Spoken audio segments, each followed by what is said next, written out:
Worlds is going to be starting very, very soon. Actually, play-ins is like less than maybe a week away, and there are a lot of players this time around as compared to MSI. This is my first year doing interviews, so I was thinking of all the people that I would really like to interview.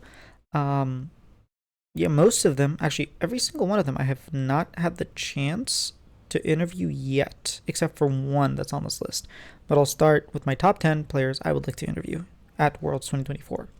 And I'll start actually with someone who's not there. My honorable mention is Scout. Scout would be like top 5, to be honest. Probably number 3 if I had to guess, but chances are he's not going to be there, so kind of sucks what's happening between EDG and Scout. He's someone that has a very, very long career, and it's kind of cool to be able to talk to people who've had a long career and be like, yo, you were the sub for Faker, and then you won Worlds. Like, how was that?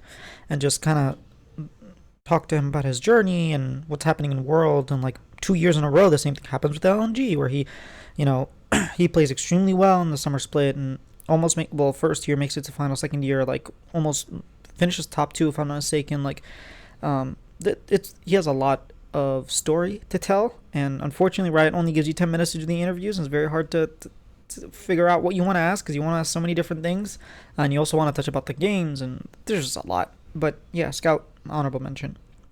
Number 10 would be Lance.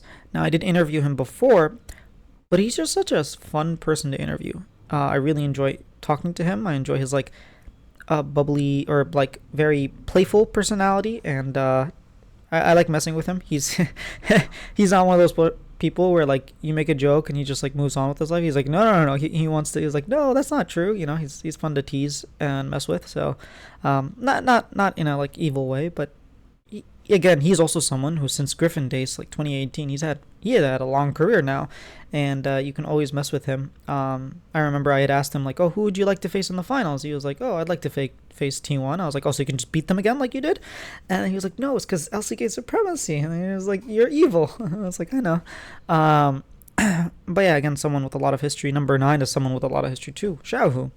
I mean, this guy is like probably the most decorated LPL player out there. Like, he might be the Faker of the LPL. He won titles in two different positions, which even Faker hasn't done. I think the only other person that comes to mind is I mean, Core didn't win anything while he was AD carry. Perks obviously won mid and AD carry, but I mean, Yellowstar didn't win anything until he moved to support. Same thing with Afro. Yeah, it's quite hard for people to win.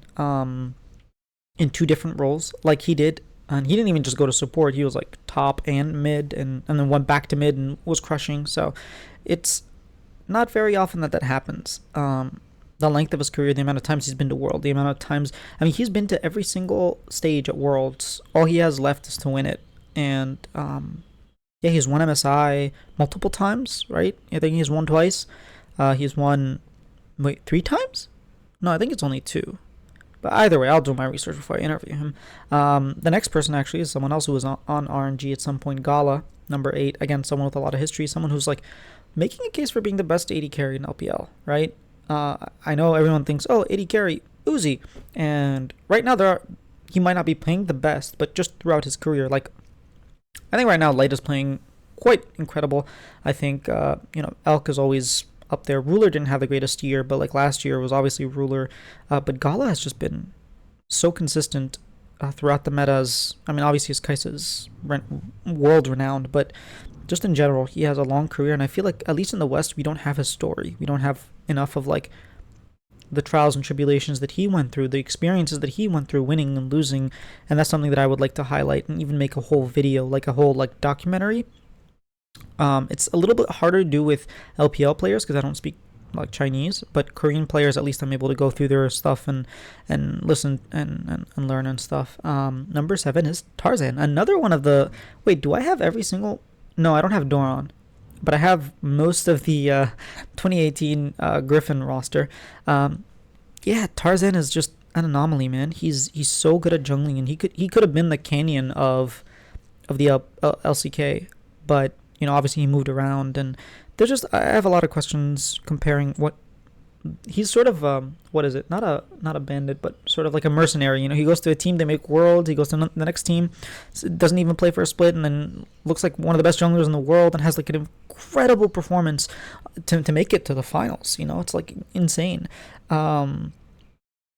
Yeah, he's done a lot throughout his career and been on a lot of teams, and being able to tap into that and ask him questions and get him to reflect on that is something that I mean, it's going to be a common answer, common theme throughout all of these players. And the next one's Viper as well. I mean, going from 2018 Griffin being like one of the best players and then winning Worlds, going through that second round the next year in 2022, and almost seeming like you could repeat that same magic, and then it just didn't happen. And then having that year on Hanwha Life in 2023 where it's like Viper and 4 awards basically, and not making it to World, and then this year, like, somehow winning LCK despite all odds, and what it's like to play with all the different players that he's played with. Lehens. He's played with Lehens, he's played with Mako, he's played with like these legendary supports. There's so much that I want to ask him that I there's no way I could do it in one sitting. That's also partly why I want to talk to Lehens again. It's like, I just have so much to talk about, you know? Number 5 is Chovy. You might be like, what, number 5? Not number 1? Yeah, Chovy's another one of those players from Griffin. Like, he debuted with an incredible KDA. Like, it was the highest KDA we've ever had. I don't think anyone's ever debuted with a better KDA. He had like 100 KDA at some moment. He was just, breaking records the moment he like started playing. And that's not normal, right? And just the expectation and the change of how he himself plays the game differently, how he was constantly struggling despite being an incredible player, and then finally getting his trophies, and now, you know, all the trophy doors are open to him. He's won 4 LCK split, 5 now?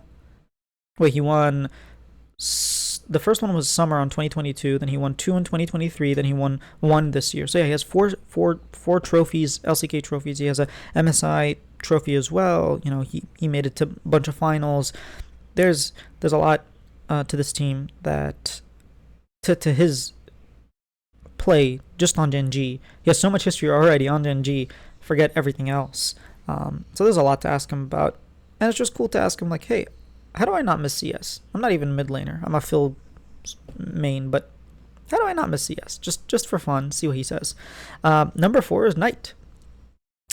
This guy's career is insane. This guy is trying to be the next Xiaohu. He's like, I do want to ask them both like how they think of each other, because Knight was one of those players, at least in the West. I don't know about in the East. Another thing is, like, I want to bring these narratives from the West and ask them if they know about it or how different is it. Because in the West, people disrespect Knight because, oh, if he was good, kind of like Rookie, if he was so good, he would make it to Worlds, he would make it to the finals, he would have won. And we really disrespect this player, even though right now he's like, in summer, he was looking incredible. This guy is insane. Sure, he had a little bit of a slump. I'm not going to deny that. But he's back on form. He's back in form. And he's won, like, what, the past 5 splits in a row? He won the 2 on JDG. He won the 2... He won 1 on BLG, and then he won 1 on JDG the year before, because in 2022 JDG, right? So he won 4 in a row. Yeah, he won... No, he won 2 this year, so he won 5 in a row. Yeah, this guy's insane, man. And he won the MSI last year. He made it to World Semis. He's an incredible player in his own right, and he has so much history. And even just in the past 3 years, he's actually like broken records for the number of consecutive finals, the number of consecutive wins on different teams. He won 3 different teams in a row. Like, what more do you want from this man? So I like to tap into that, like, winningness and where he feels he is in his career. Number 3 is Mako. I tried to get Mako every single day TES played, but unfortunately I don't think I got a single TES player. Let's see. I didn't get 369. I definitely didn't get Jackie Love or Mako. I didn't get Cream, and I didn't get TN. So yeah, I didn't get any of TES players, unfortunately, during MSI. But this time, I mean, come on, Mako has done it all. He's one of the few players who's literally won everything. He's won LPL, he's won MSI, he's won Worlds. There are very few players who won MSI and Worlds. Like it's very difficult to do, and he's one of the very few. And the way he did it as well, I want to talk to him about leaving EDG, because he didn't leave EDG on 2023. He was like, I'm gonna stick, and like EDG was crumbling, and then he left, even though Viper and Scout and everyone else had left. So there's a lot in his career. He won MSI for EDG in 2015, and then won Worlds like 6 years later in 2021. That's quite rare for a person to be on that team for that long, and not just that, but to like win at the highest level as well. Like that's incredible. I know people like don't put that much value on the 2015 MSI because Koma ruined it for Faker, or for SKT back then. But I don't buy that. He, at the end of the day, he's the one that won, right? So number 2 is Peanut. Peanut's my goat for LCK junglers. I know Canyon is up there. I'm not going to disrespect Canyon, but like, come on. Peanut won on 5 different teams, 7 titles. Like, what can this guy not do? He went from being this extremely mechanical player to someone who's very cerebral, like completely outclassing junglers. He's just a masterclass of what a jungler can be.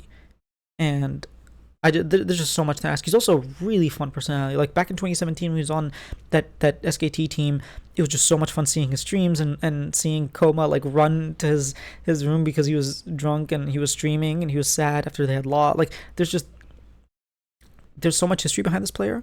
And not just that, like I'd love to be able to tap to his Rocks days, like in 2016, and then in 2023 the quarterfinals against Gen.G, BLG, right? Gen.G versus BLG, because he was on Gen.G at that time, and then what it meant for him to beat Gen.G. Like there's just so much. There's so much to this player. Honestly, I would have put him number 1 if it wasn't for number 1 Faker. Obviously, Faker has a historic career. I don't need to like mention anything because he's probably the best known player in the West. But the reason I wouldn't have put him number 1. The reason I did put him number 1 is because there's a high likelihood that he retires or like stops playing, at least if rumors are to be, trusted. Just in general, I mean, his wrist, we've heard like his wrists are really deteriorating, and his play, like from spring, he was second best mid laner in LCK and MSI, and then now summer, he's just not it anymore. Who knows what's happening, but just the fact that in the back of my mind, oh, he might retire, makes me want to like, oh, now I really want to interview this guy, because it will take so much for a second Faker to come. Like even Chovy, who's won four titles in a row, won MSI, like was on the path to the Golden Road, still hasn't even knocked on the door that is Faker's career. So just reflections and like what has pushed him to keep going from, winning his first championship in 2013, even though he lost his first split, and then winning that LCK split, winning Worlds, to in 2023 he won Worlds again in a very different sort of expectation and position, and having to go through that gauntlet of LPL teams and a completely different format, the Swiss stage. Like so much has changed around the world, but it's just Faker winning again, 11 years later. So that's part of the reason, or that's one of the things I'd love to be able to get his insights on. But yeah, those are the 10 players. There are obviously people like Jackie Love that I'd love to interview, Tian. Like there's so many amazing players. I didn't put any of the Western players because I have more access to them, and I already interviewed most of the Western players. Like at least from NA, I've interviewed every single player that's going to Worlds. Wait, let me make sure. I've interviewed Quad. I've interviewed everyone on FlyQuest. I've interviewed everyone on Team Liquid multiple times. I think Umti is the only one that I didn't do multiple times.